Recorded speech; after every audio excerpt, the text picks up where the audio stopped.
46th Governor of Florida, Ron DeSantis. Governor, great to have you this morning. Welcome.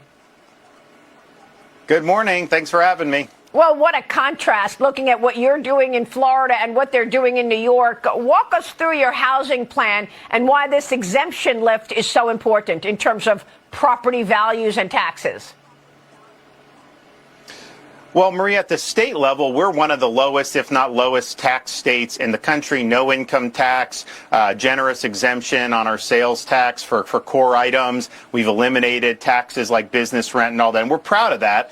And our spending has reflected it. I'm going to sign a budget later this month or next month that will represent 4 straight years of spending reductions in the state of Florida, and we're very proud of that. But at the local level, which is where the property tax revenue goes, we've gone from local governments taking $32 billion in 2019 in taxes to now $60 billion. That's almost 100% increase in revenue. And look, part of it is people have moved here. Part of it is that property values have gone up. But homeowners need relief. And so it's my view that if you are a Florida resident and you have a homestead, we want that to be tax-free. And so that's our vision. That represents about 30% of the overall property tax revenue because they still tax investment property, commercial property. And so this ballot measure will do an opening salvo of raising it, the exemption to $250, adjusted for inflation so they can't play games. That will be 60% of Florida homesteaders tax-free. Then as they raise it, the legislature will be able to raise that and have a process to do that. Once you get to 500,000 limit, that's 92% of homeowners. And then on it goes from there. But if we don't give homeowners relief, Maria, by 2032, they're going to be taking in $83 billion. So that would mean $32 billion in 2019. 13 years later, it goes to $83 billion.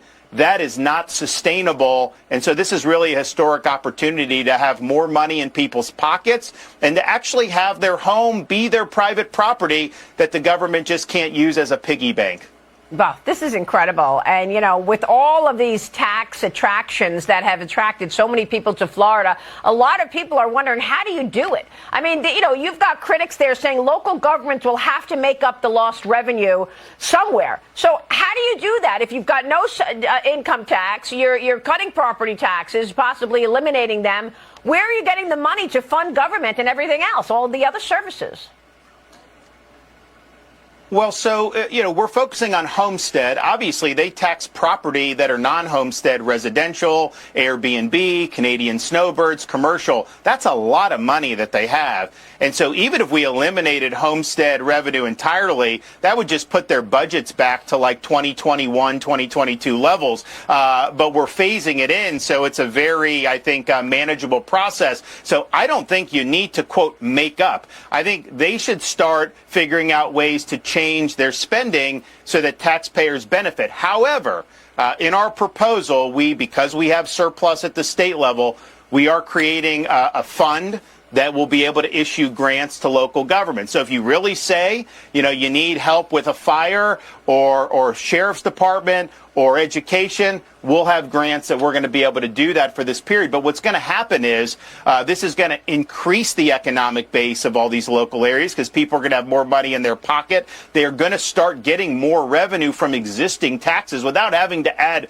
new taxes, and they're going to end up in a very stable situation very shortly. And not even going to need this state money. But what they're not going to be able to do is go from $60 billion in revenue to $83 billion over the next 5 years. We can't afford that to happen. So it really represents a big, I think, benefit to the taxpayer, but it does represent a spending restraint on local governments. I mean, look, we've had inflation, we've had population growth, but look at Florida's state budget. We're doing massive things.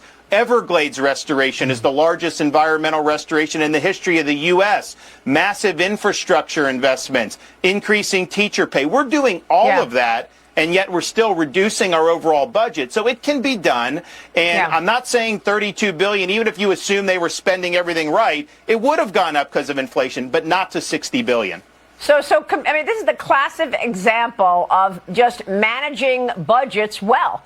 I mean, versus other poorly run states. Compare your budget process to, for example, New York or even New York City. So our budget in Florida with 23.5 million people is less than the budget of New York City, which, has 8 million people. It's a big city, but a lot less than the whole state of Florida. New York State's budget is well over twice as large as Florida's budget. I think New York's budget's like 260, 270 billion. Our budget has been basically around 117 billion, give or take a little bit, for the last 4 years. And so I think we have 4 million more people than New York State does. Now, New York used to have a lot more than Florida, and so we're doing it. And we have either the lowest or second lowest per capita spending of any state in the country. And one of the things I'm proud of is that if you take all of Florida's debt that we've accumulated since statehood in the 1840s, just since I've been governor, we've retired 50% of that debt through our aggressive debt repayment policies. So it can be done. And I think what happens is when you do it right, when you respect taxpayers, it creates a good harmony in the economy where people are more apt to want to come here. They're going to be more apt to invest here.